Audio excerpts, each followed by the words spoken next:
Welcome to Augusta NEET classes. सभी साथियों का स्वागत। आज हम मॉलिक्यूलर बेसिस ऑफ इनहेरिटेंस का इम्पोर्टेंट टॉपिक है, उस पर थोड़ा डिस्कस किया जाएगा। और यह ऐसा टॉपिक है जो हम लोगों के व्यवहारिक जोन में भी बड़ा इम्पोर्टेंट है, नॉलेज के दृष्टिकोण से भी इम्पोर्टेंट है, हमारे सिलेबस के दृष्टिकोण से भी इम्पोर्टेंट है। और इसमें से एक दो क्वेश्चन भी आते हैं और थोड़ा इंटरेस्टिंग भी है, इसको आप ध्यान से देखेंगे। टॉपिक का नाम है DNA finger printing. DNA finger printing. Finger printing का मतलब फिंगर, उंगली की प्रिंटिंग। हम लोगों के शरीर में उंगली यानी अंगूठा पहले फिंगरप्रिंट के रूप में लिया जाता है, और परमात्मा ने, ईश्वर ने अंगूठे का जो नक्शा है, इसके भीतर जो रेखाएं हैं, ये यूनिक हैं। इसमें जो रेखाएं हैं अंगूठे में, ये दूसरे व्यक्ति से भिन्न है, बिल्कुल नहीं मिलती, ये अलग है। ये एक यूनिक, आप समझिए, एक साइन है आदमी के अंदर अंगूठे का। लेकिन हम लोगों को पढ़ना है डीएनए फिंगरप्रिंटिंग। उसी तरह से, जिस तरह से अंगूठे का हमारा साइन है, रेखाएं हैं, उसी तरह से डीएनए भी है। एज वी नो, डीएनए हम लोगों के शरीर की हर कोशिका में है। वो चाहे बाल हो, चाहे नाखून हो, चाहे ब्लड हो, चाहे मसल्स हो, चाहे ऑर्गन्स हो, सब सेल्स बने हुए हैं। पहले हम लोगों ने डिस्कस किया है कि सेल इज द स्ट्रक्चरल और फंक्शनल यूनिट ऑफ ऑर्गेनिज्म। और अगर सेल है तो उसमें डीएनए जरूर होगा। और डीएनए की अपनी एक खास पहचान है। सारी इंफॉर्मेशन हमारे डीएनए में है, और डीएनए जेनेटिक मटेरियल है। डीएनए एक ऐसा अद्भुत मॉलिक्यूल है जिसमें शरीर की सारी इंफॉर्मेशंस रहती हैं। एक ऐसा डिवाइस है, उसमें शरीर के जितने डाटा हैं सब उसमें रहते हैं, और वो समय समय पर एक्सप्रेस होते हैं, और समय समय पर जनरेशन टू जनरेशन ट्रांसफर होते रहते हैं। हम लोगों के शरीर का जो डीएनए है, 99.9%, एक यूनिक चीज मैं आपको बता रहा हूं कि 99.9% डीएनए हर व्यक्ति का बराबर होता है, कोई अंतर नहीं होता। इस जहां में, इस धरती में जितने भी मनुष्य हैं, सबके डीएनए 99.9% सबके बराबर है, कोई अंतर नहीं है। लेकिन 0.1% डीएनए का ऐसा भाग है जो यूनिक है, वो सबका अलग अलग है। किसी भी व्यक्ति में, इस जहां में किसी भी व्यक्ति का वो 0.1% डीएनए जो है वो मिल नहीं खाता, सबका अलग है। यही हमारा यूनिक है, यही हमारी आइडेंटिटी है। और इसी आइडेंटिटी पे, इसी 0.1% डीएनए का जो पार्ट है, इसी के आधार पर आइडेंटिटी निकाल करके हम ये जानकारी कर लेते हैं कि ये डीएनए किस व्यक्ति का है। इसी से उसकी पहचान हो जाती है। तो 99.9% से हमारा नहीं मतलब है आज हमारा मतलब है 0.1% डीएनए का, जो जिसकी फिंगरप्रिंटिंग में काम आता है, जिसका। इसी के साथ एक चीज और आप समझ लें कि डीएनए का 98% पार्ट ऐसा होता है जिसका कोई काम नहीं है, कोई कोडिंग नहीं है। केवल 2% डीएनए का भाग कोडिंग करता है। कोडिंग का मतलब आप पढ़े हैं, प्रोटीन सिंथेसिस। प्रोटीन सिंथेसिस में, यानी इंफॉर्मेशन में, जो डीएनए के सीक्वेंस है, कोड में केवल 2% डीएनए भाग लेता है। बाकी 98% डीएनए का कोडिंग में, प्रोटीन सिंथेसिस में कोई मतलब अलग है। इसको जरा सा हम लोग पढ़ने से पहले थोड़ा सा हम लोग डीएनए के बारे में अगर देख लें तो ज्यादा अच्छा रहेगा, हम लोग अच्छी तरह से समझ में आएगी। जैसे हमने अब बताया कि 98% डीएनए नॉन कोडेड है, नॉन कोडिंग करता है। नॉन कोडिंग 2% डीएनए कोडिंग का काम करता है।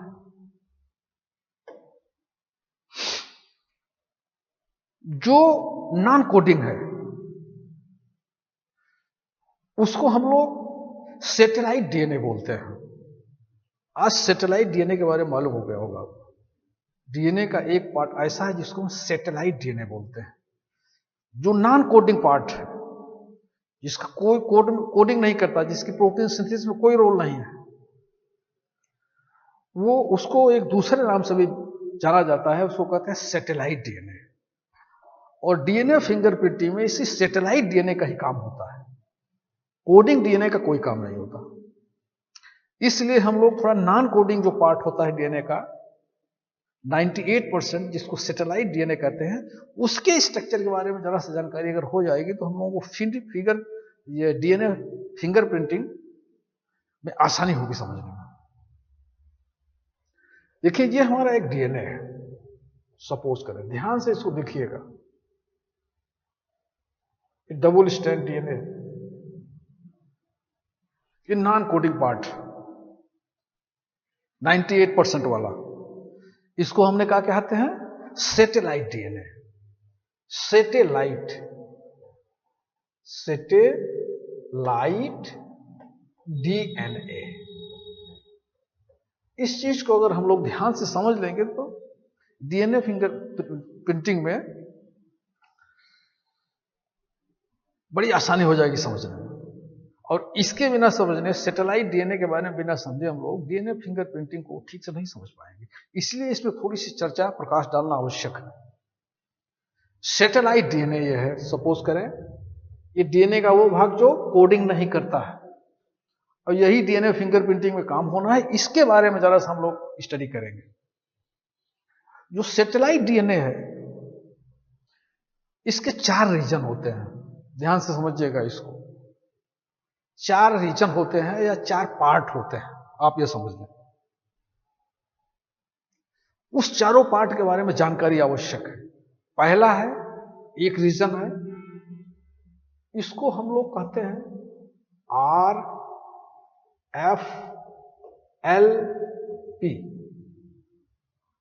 क्या नाम है? RFLP। एक दूसरा रीजन है, स्पेसिफिक रीजन है। इस सैटेलाइट डीएनए में कुछ स्पेसिफिक पॉइंट है, कुछ स्पेसिफिक जगह है, उस जगह को हम बता रहे हैं आपको। उसी जगह का मतलब हमारा डीएनए फिंगरप्रिंटिंग से है। तो दूसरा कौन सा स्पेसिफिक पॉइंट है? दूसरे पॉइंट को हम कहते हैं, यहां पे समझ लीजिए, VNTR।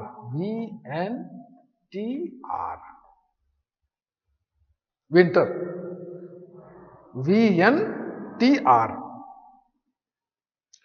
तीसरा रीजन कौन सा है? STR।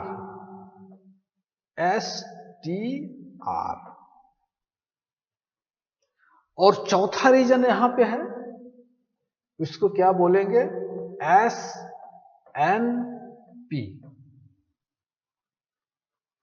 4 रीजन है, 4 स्पेसिफिक पॉइंट है सैटेलाइट डीएनए का।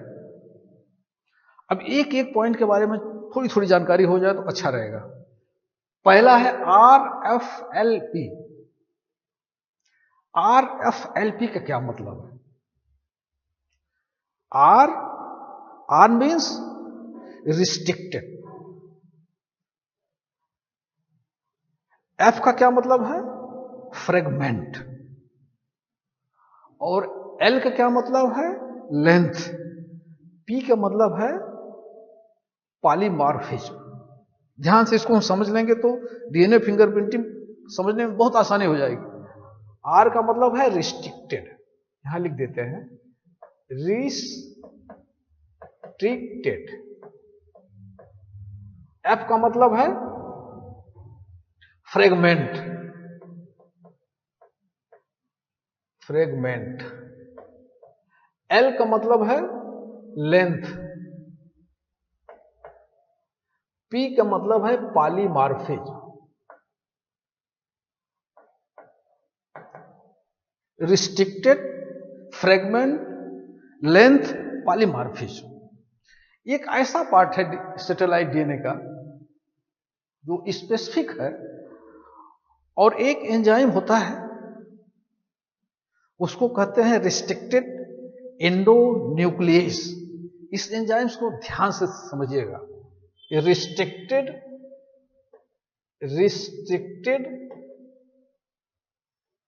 एंडोन्यूक्लियस, REN,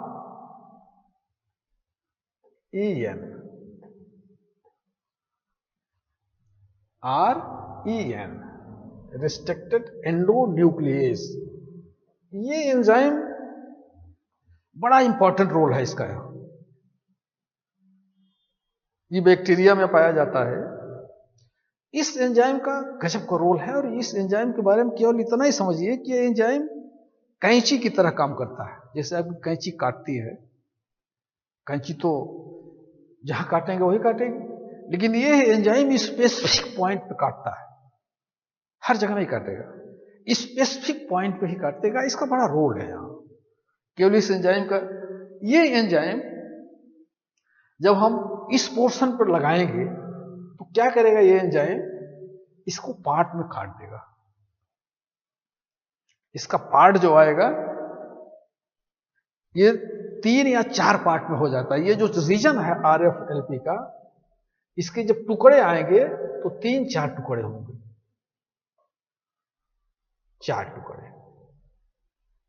ये रिस्ट्रिक्टेड एंडोन्यूक्लियस एंजाइम्स जब इसमें डाला जाएगा, इसके ऊपर आएगा तो इसको 4 पार्ट में काट देगा। इसके 4 पार्ट आ गए। इसकी लेंथ पर ध्यान हमें देना है। ये करीब 20 से ज्यादा बेस पेयर का एक लेंथ होता है। इसकी लेंथ की लंबाई होगी कुछ, इसकी कुछ है लंबाई, इसकी कुछ है, इसकी कुछ है, थोड़ा बहुत घट भी सकती है। एक की लंबाई थोड़ा कम हो सकती है, दूसरे की थोड़ा ज्यादा हो सकती है, जैसे जैसे उसमें बेस पेयर होंगे, न्यूक्लियोटाइड्स जैसे होंगे। लेकिन 4 आएंगे। ये चारों एक तरह से भी हो सकते हैं, चारों 4 तरह से भी हो सकते हैं, चारों 3 तरह से भी हो सकते हैं, लेकिन 4 लेंथ है। इसका हमें गौर करना है इसकी लेंथ पे, क्योंकि देखिए लेंथ है यहां, ये यूनिक है हर व्यक्ति का। ये RFLP का जो 4 पार्ट हुए, चारों का जो लेंथ है ये यूनिक होता है, हर व्यक्ति का अलग अलग। एक सेक्स मान लीजिए कोई A है, A कोई सेक्स है, इसका जो रहेगा 20 सेक्स का ये बिल्कुल अलग रहेगा।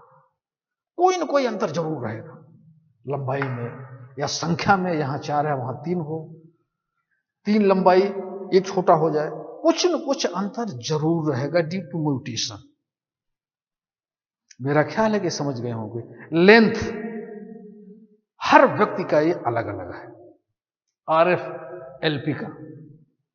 जब इसको हम निकालेंगे देखेंगे तो मेरा ख्याल है कि RFLP के बारे में समझ आ गया होगा। दूसरे पे चलते हैं। दूसरा हमारा रीजन क्या है, BNTR। BNTR का क्या मतलब है जरा समझ लें हम। B का मतलब है वेरिएबल, N का मतलब है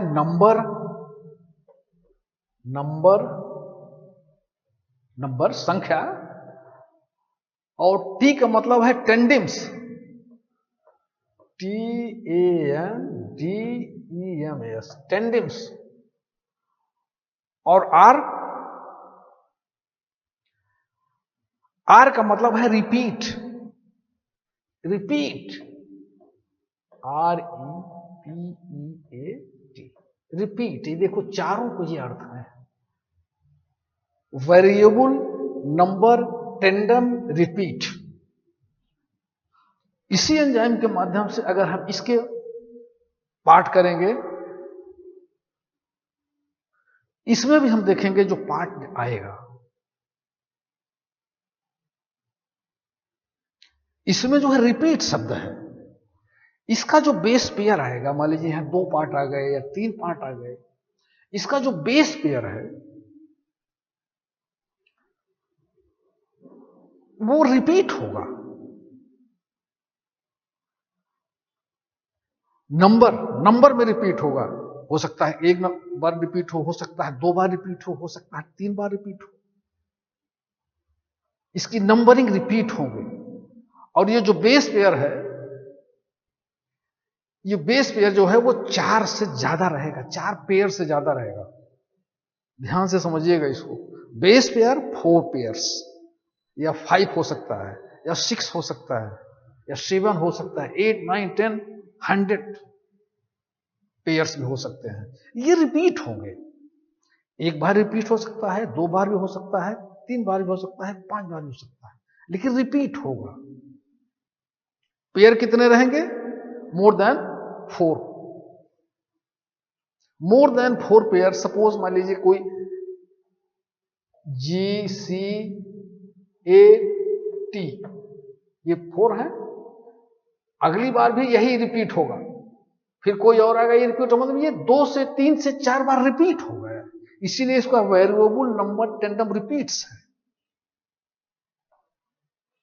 ये भी यूनिक है। ये एक सेक्स में जितना रिपीट होगा, दूसरे सेक्स में ए और बी में अगर हम इसको देखेंगे तो ये अलग अलग रहेगा, मेल नहीं खाएगा, कभी नहीं मेल खाएगा। एक का जितनी बार रिपीट है, इसका जो बेस पेयर है 1 बार हो सकता है या 2 बार रिपीट हो, दूसरे सेक्स में ये ज्यादा रहेगा रिपीट या कम रहेगा रिपीट। VNTR इसको बोलते हैं। ये मोर देन 4 से लेकर के 100 तक ये रिपीट होगा। VNTR समझ गए होंगे। इस VNTR को हम मिनी सैटेलाइट DNA भी बोलते हैं। मिनी सैटेलाइट DNA भी बोलते हैं। मिनी सैटेलाइट DNA के बारे में मालूम हो गया होगा।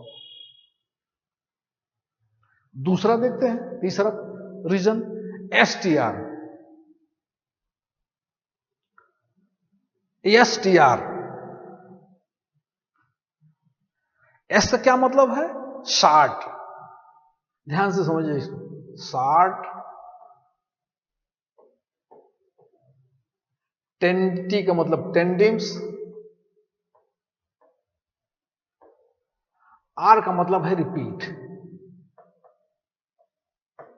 इस रीजन में भी बेस पेयर रिपीट है, लेकिन 2 से 4 है।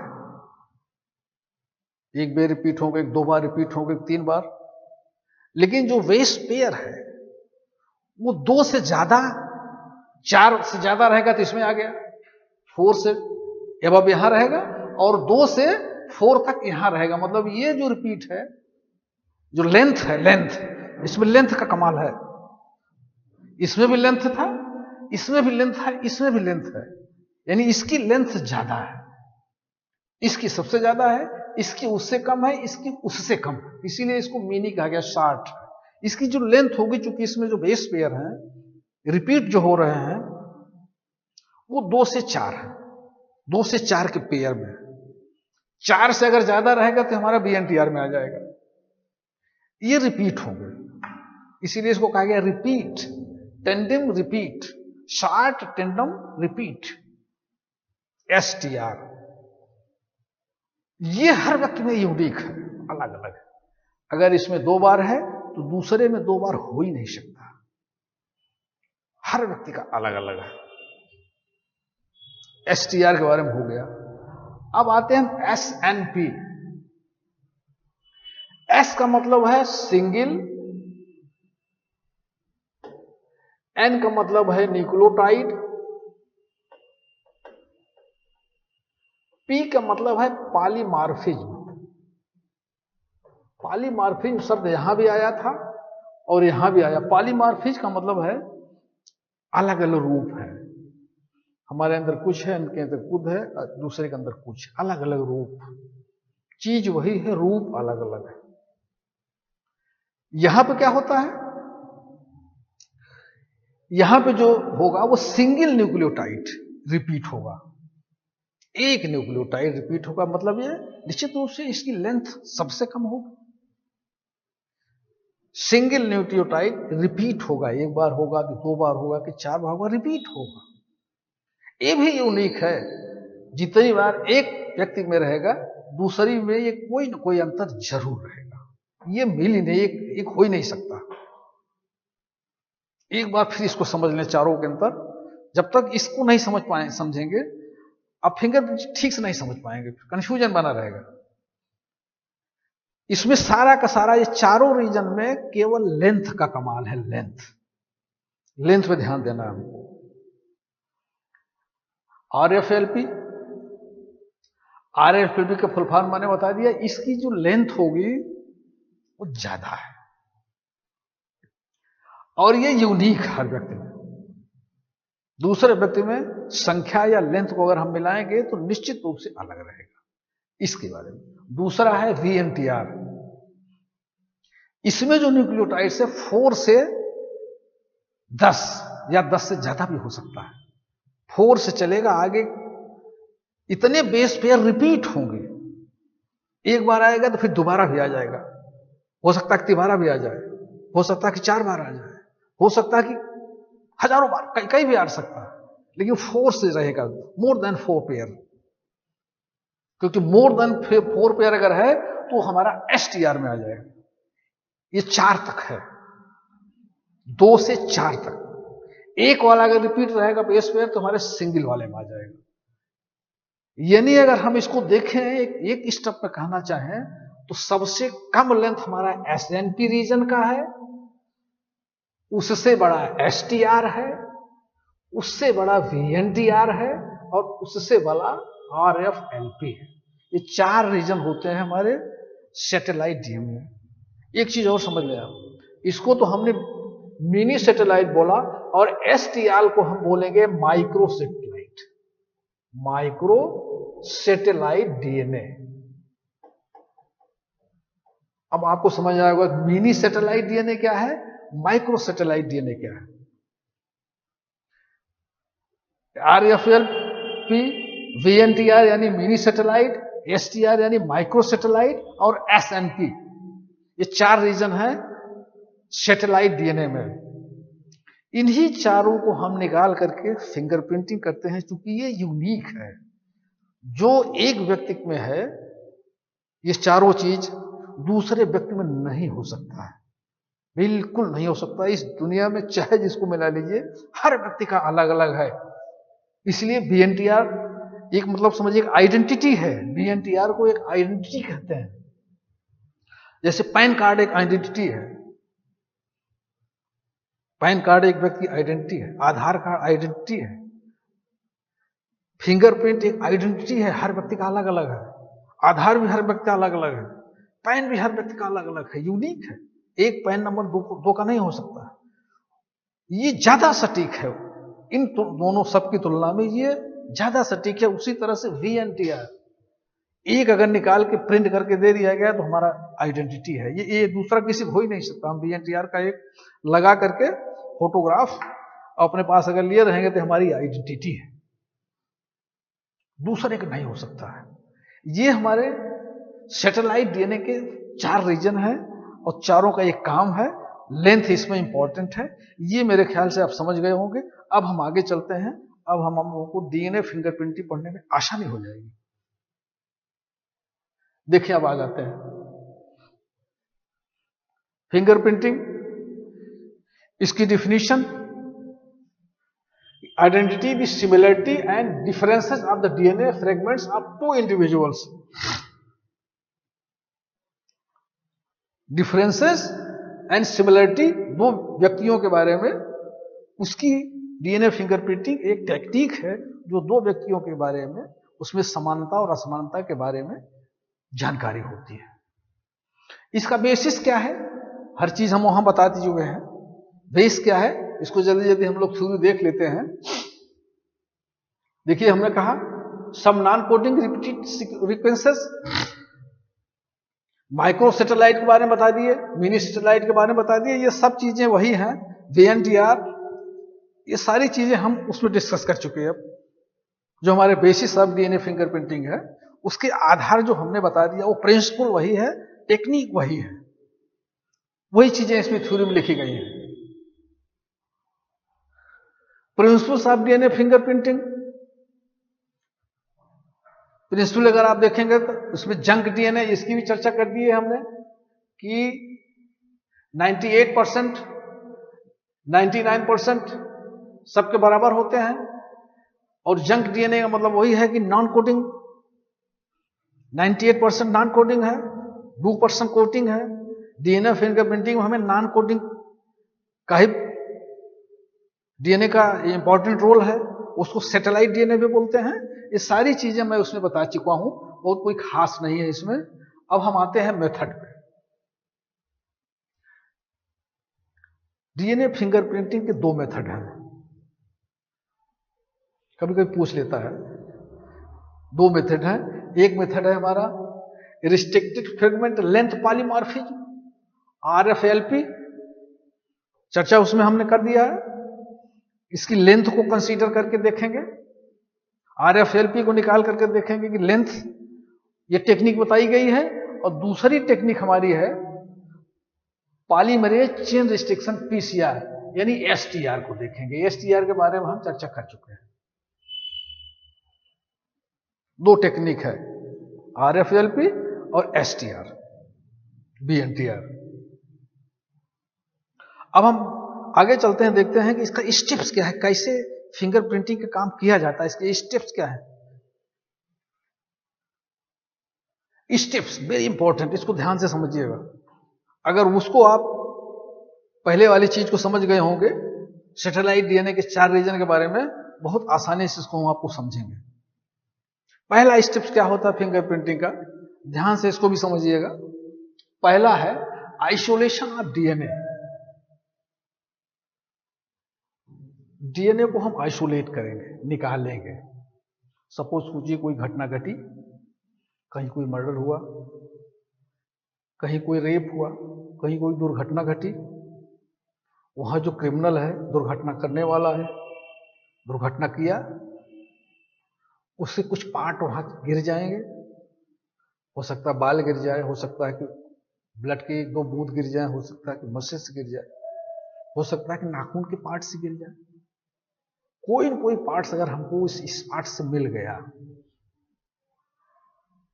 तो हम उस पार्ट्स को ले लेंगे। इसमें चिंता की जरूरत नहीं कि चाहे बाल हो, चाहे ब्लड हो, चाहे मसल्स हो, चाहे उसके बाद वो बूंद खून हो, ब्लड हो या बोन्स हो, कोई न पार्ट अगर मिल गया तो उसमें भी हमारा DNA है, हमारा काम चल जाएगा उससे। उस पार्ट्स को हम ले आएंगे लेबोरेटरी में, मेथड्स है वहां, आसानी से उसको हम वहां उसके सेल्स से DNA को निकाल लेंगे। पहला काम यह है, उसको उस DNA को हम उस पार्ट से ऑन स्पॉट जो मिला है उस व्यक्ति का, उसका हम DNA पहले निकाल लेंगे। लेबोरेटरी में आसानी से हो जाता है, इसमें बहुत चिंता की जरूरत नहीं होती है। तो पहला क्या हम आइसोलेट करेंगे। हम किस चीज से? हो सकता है उसका सीमेन मिला, हो सकता है सलाइवा, हो सकता है हेयर रूट्स, हो सकता है बोन, हो सकता है स्किन। मर्डर करने गया हो, हाथ लगाया हो गले पे, कहीं उसका स्किन छूट गया हो, रेप करने गया हो, सीमेन से मिल जाए, कोई न कोई पार्ट अगर मिल जाएगा, उस पार्ट को हम लाएंगे लेबोरेटरी में, उसमें से DNA को निकालेंगे। इसी को कहते हैं आइसोलेशन ऑफ DNA। ये बात समझ में आ गई होगी। दूसरा स्टेप क्या है? Digestion of DNA। ये दूसरा है digestion of DNA restriction endonuclease. देखिए इस एंजाइम की चर्चा हम पहले कर चुके थे। REN, restricted endonuclease, very important enzymes in the form of DNA fingerprinting. क्योंकि पहले हम बता चुके ना कि ये कैंची का काम करता है, लेकिन कैंची ये स्पेसिफिक जगह काटता है, हर जगह नहीं काटेगा, स्पेसिफिक पॉइंट पे वहीं जाकर के ये काट देगा। उसका हम यूज करेंगे, क्या करेंगे इसको यूज करके, जो हमारा डीएनए है, जो हमने अलग कर लिया है, आइसोलेट कर लिया है, उसमें से जो सैटेलाइट डीएनए उसको हम अलग करेंगे, क्योंकि वो डीएनए में तो सब है, उसमें कोडिंग और नॉन कोडिंग सब है, हमको सैटेलाइट से मतलब है। वो सैटेलाइट को ये एंजाइम अलग कर देगा, काट देगा। और जो सैटेलाइट डीएनए है, नॉन कोडिंग डीएनए है, इसके टुकड़े टुकड़े कर देगा, काट देगा, महफूज जगह पे स्पेसिफिक पॉइंट पे काटेगा। ध्यान से समझिएगा, इस रिस्ट्रिक्शन एंडोन्यूक्लियोज की खास बात है। इसकी एक विशेषता है, समझिए, इस एंजाइम्स की महानता है। हम फिंगरप्रिंटिंग, डीएनए फिंगरप्रिंटिंग कर ले जाते हैं। इसकी खोज जो है ये कोलाई बैक्टीरिया में पहले पाया गया था, और वैज्ञानिक को आप धन्यवाद दीजिए जिसने को पहले खोजा था। इसी एंजाइम की खास बात है, ये आपके सैटेलाइट डीएनए को अलग करेगा और उस सैटेलाइट डीएनए को भी कई टुकड़ों में काट देगा। उसके 4 पार्ट्स है ना, 4 रीजन है, चारों रीजन में काट देगा, और एक एक रीजन के जितने लेंथ थे सबको लेंथ को काट करके यानी डीएनए को कई टुकड़े कर देगा। ये बात समझ में आ गई होगी। ये हमारा है digestion of DNA by restriction endonuclease माध्यम से। उसके बाद अगला step, separation of DNA fragments by gel electrophoresis. Gel electrophoresis, देखिए ये फिगर सभी हम समझते चलते हैं। ये डीएनए था, सैंपल आ गया, ये हमारे डीएनए स्टेट अलग हो गया, ये रिस्ट्रिक्टेड एंजाइम से हमने इसको कई पार्ट कर दिए, देखिए टुकड़े हो गए ना, टुकड़े हो गए। अब अगला स्टेप क्या है, तीसरा वाला, इलेक्ट्रोफोरेसिस, जेल इलेक्ट्रोफोरोसिस। ध्यान से समझिएगा इसको, जेल इलेक्ट्रोफोरोसिस, एक स्पार्ट है, उसमें एक जेल है, एक सोल्यूशन है, जेल पहले से रखा गया है, इसीलिए इसका नाम है जेल इलेक्ट्रोफोरेसिस। उस जेल में हम इसको कनेक्ट करेंगे, ऊपर हमारा नेगेटिव रहेगा, नेगेटिव वायर से, नीचे पॉजिटिव वायर से, उसके बाद इसमें इलेक्ट्रिक फ्लो करेंगे, और वो जो टुकड़ा है वो इसमें हम इसमें डाल देंगे। ठीक, अच्छा सॉरी, एक चीज भूल गया, इसमें टुकड़े डालने से पहले एक और रिएक्शन होगा, उसको कहते हैं PCR amplification. PCR amplification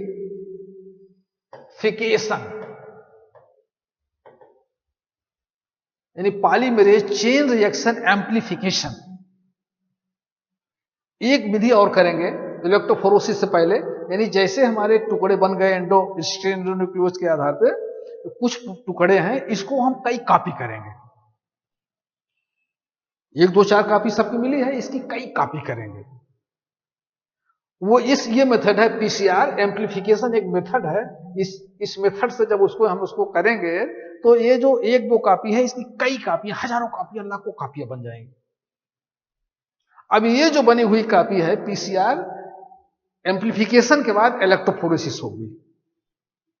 clear हो गया? अब हम इसको जो कई कॉपी बन गई है, अब इस डीएनए के फ्रेगमेंट्स को इलेक्ट्रोफोरेसिस करेंगे। इलेक्ट्रोफोरेसिस में जेल इलेक्ट्रोफोरेसिस है, एक स्पॉट है, उसमें जेल है, जेल भरा हुआ है।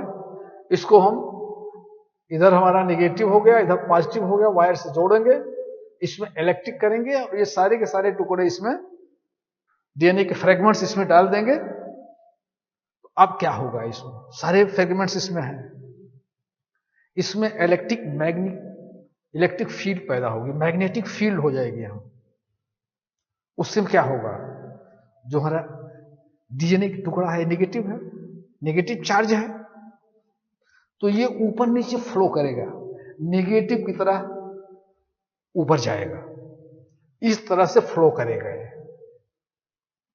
अब ये जब इसका मूवमेंट होगा तो निगेटिव की तरह जो बड़े वाले हमारे हैं फ्रेगमेंट, देखिए लॉन्ग डीएनए फ्रेगमेंट्स ऊपर आ जाएंगे, उसके बाद छोटे, उसके बाद छोटे, सबसे छोटे नीचे आ जाएंगे। देखिए शॉर्ट डीएनए फ्रेगमेंट्स। ये बात एक बार फिर समझ लीजिए। हमने आइसोलेट किया, उसके बाद रेस्ट्रिक्शन एंजाइम के माध्यम से उसके हमने फ्रेगमेंट्स किए, पीसीआर एम्प्लीफिकेशन के माध्यम से उससे हमने कई कॉपियां बनाई। अब इस कॉपियों को हम इलेक्ट्रोफोरोसिस, जेल इलेक्ट्रोफोरोसिस कर रहे हैं। जेल इलेक्ट्रोफोरोसिस में हम इलेक्ट्रिक, जब उसमें हम पॉजिटिव नेगेटिव से जोड़ करके इसमें इलेक्ट्रिक करेंगे तो मैग्नेटिक फील्ड होगी, एक इसमें डेवलप होगी। अब ये जितने पार्ट्स हैं जब इसमें हम डाल देंगे तो हमारे जो डीएनए के फ्रेगमेंट्स हैं इसमें मूव करेंगे, क्योंकि हमारे डीएनए के फ्रेगमेंट्स में नेगेटिव चार्ज होता है। तो जो बड़े वाले हमारे फ्रेगमेंट्स हैं वो ऊपर आ जाएंगे, उसके बाद छोटे, उसके बाद छोटे, उसके बाद छोटे, क्योंकि हमने बताया ना कि लेंथ, सैटेलाइट डीएनए में सब लेंथ का ही चारों रीजन में कमाल था। अब जिस तरह से बड़े वाले ऊपर से नीचे से सेट होते चले जाएंगे, अब ऊपर ये हो जाएंगे, इसीलिए इसको कहा गया है जेल इलेक्ट्रोफोरेसिस। अब हमारे सब क्लियर हो गए। उसके बाद अगला स्टेप क्या है? एक स्टेप, दो स्टेप और है, ट्रांसफरिंग यानी blotting DNA, transferring of DNA fragments to synthetic membrane such as nitrocellulose या नायलॉन्स। अब क्या करेंगे, जब इसमें मूवमेंट हो रहा है, सेटल हो गया, बड़े वाले ऊपर, फिर छोटे, लास्ट में सबसे छोटे। अब नायलॉन का जो पेपर रखेंगे, नायलॉन, इसके अंदर जब ब्लूटिंग करेंगे तो इसके फिगर आ जाएंगे उसके। अब हमारे ये चीज जो यहां थी वो हमारे पेपर पे, नायलॉन पेपर पे आ गई। फिंगरप्रिंटिंग हमारा करीब करीब तैयार हो गया। जितने छोटे थे सबके फिगर हमारी फिंगरप्रिंट पे आ गई। उसके बाद ये दो स्टेप और है, हाइब्रिडाइजेशन करेंगे बीएनटीआर प्रोब के माध्यम से। एक चीज और ध्यान रखिए आप, इसी में बीएनटीआर प्रोब, बीएनटीआर हमने पढ़ा ना, वेरिएबल नंबर ट्रांसफर रिपीट्स, इसकी एक कॉपी बनाएंगे बाहर, उसमें भी बेस रखेंगे, उसका बेस जो पेयर है उसको नोट कर लेंगे। ये जो बाहर जो बना है बीएनटीआर प्रोब्स, अब इसको इलेक्ट्रोफोरेसिस के अंदर जब डालेंगे, इसको हाइब्रिडाइजेशन कहते हैं। जब डालेंगे, मिक्स करेंगे, हाइब्रिडाइज करेंगे, तो जो डीएनए के जो फ्रेगमेंट्स अलग हुए हैं वो भी डबल में है ना, वो डबल फ्रेगमेंट्स में है, क्योंकि डीएनए डबल स्टैंड है। अब ये हाइब्रिडाइजेशन जो हमारा बीएनटीआर प्रोब है, जब इसके अंदर जाएगा तो उस जो डबल फ्रेगमेंट्स है उसको अलग कर देगा। ये बीएनटीआर प्रोब का कमाल है, हाइब्रिडाइज हो जाएगा।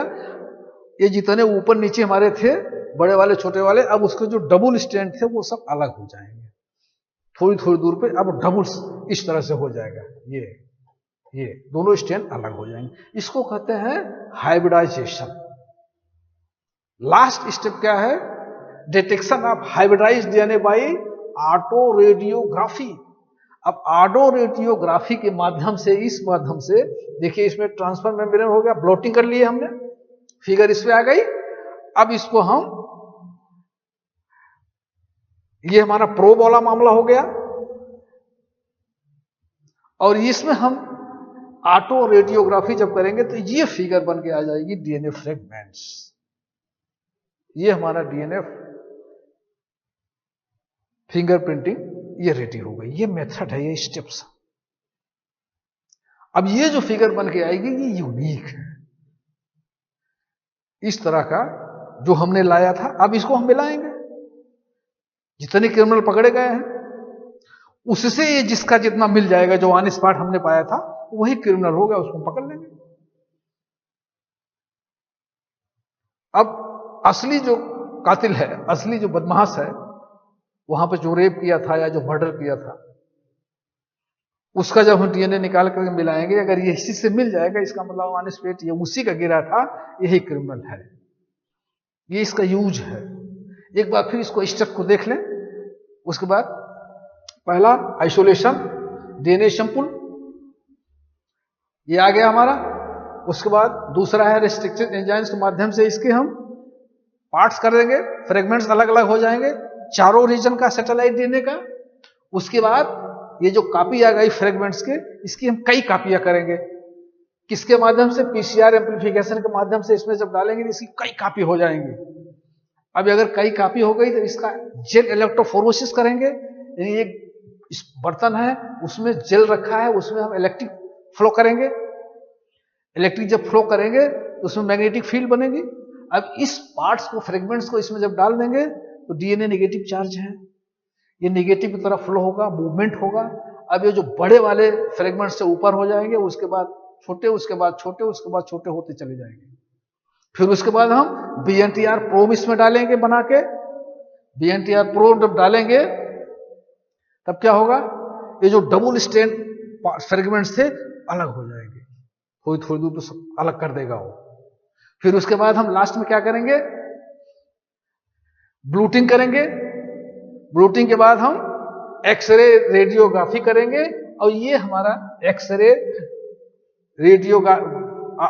ऑटो रेडियोग्राफी के माध्यम से इसकी पेपर से हम ले लेंगे। ये पूरा करीब 6-7 स्टेप होता है इसमें। स्टेप बाय स्टेप इसको करेंगे और एक पेपर पे उसका नॉन कोडिंग या सैटेलाइट देने के चारों रीजन्स के फिगर आ जाएंगे जो यूनिक होंगे,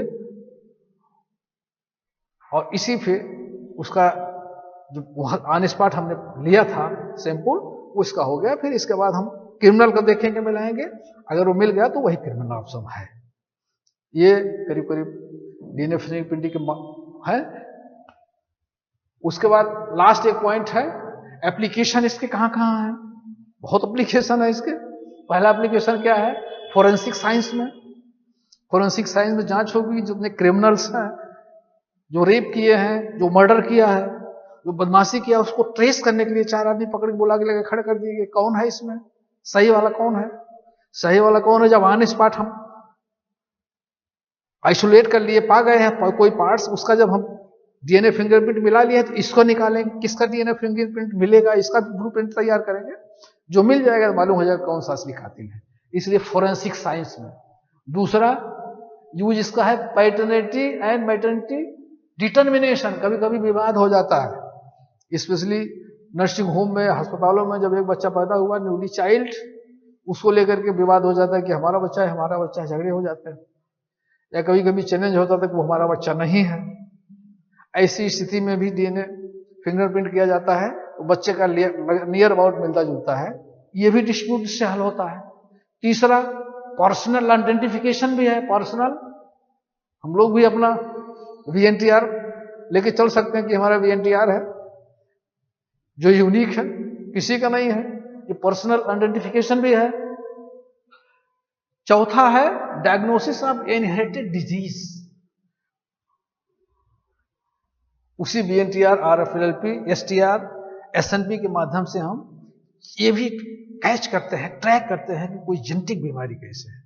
क्योंकि जब पेशेंट रहेगा तो उसमें कुछ इसमें इफेक्ट रहेगा, तो हम जेनेटिक या हेरिडिटरी डिजीज के बारे में भी, बीमारियों के बारे में हम इसको कैच करते हैं, फिर इसको जीन थेरेपी के माध्यम से ठीक भी कर सकते हैं। इसका ये एप्लीकेशन है। पांचवा है development of cures of inherited disorders. Cure of inherited disorders, जो क्रोमोसोमल डिसऑर्डर्स, जेनेटिक डिसऑर्डर्स हम लोगों ने पढ़े हैं, इस माध्यम से उसका हम इलाज भी कर सकते हैं, उसका रिमूवल भी कर सकते हैं, उसको हम ट्रीटमेंट भी दे सकते हैं।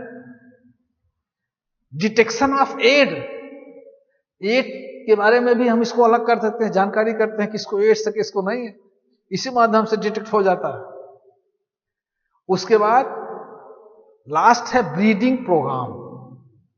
बहुत सारे बॉटनी में, प्लांट्स में ब्रीडिंग चल रहे हैं, इसको चेंज करके हम अच्छे नस्ल के क्रॉप्स तैयार कर सकते हैं, ब्रीडिंग। तो ये 6-7 इसके एप्लीकेशंस हैं।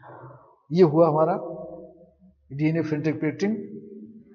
करीब करीब आपकी समझ में आ गया होगा, और आई होप इसको आप ठीक से समझ गए होंगे। Thank you.